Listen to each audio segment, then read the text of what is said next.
what's the responsibility of representing the buyer versus representing the seller? Why is it more? When you're representing the seller, you're providing the information that you gain from your client. So you can Right. you can understand the EBITDA, you do the adjustments, and you provide that all information after your seller approved it to potential prospect of the buyers. And that's where your responsibility ends, right? You don't calculate anything, you don't provide any data.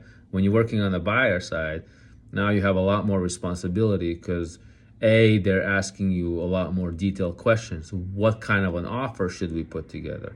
What should I be looking for? What are the things in due diligence that I should be looking for?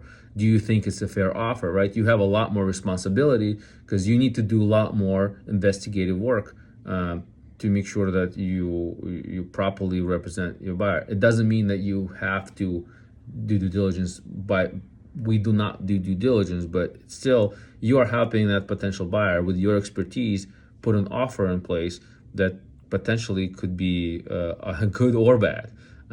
So that's a lot of responsibility, right?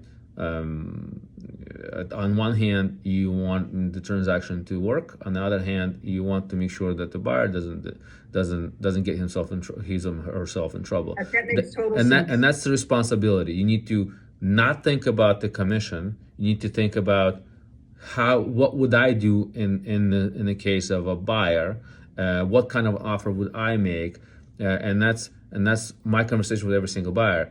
I don't think about the outcome of my commission. I have to be thinking about what would I do in his or her situation so that I can make the best recommendation. And that's the responsibility that you have when representing the buyer.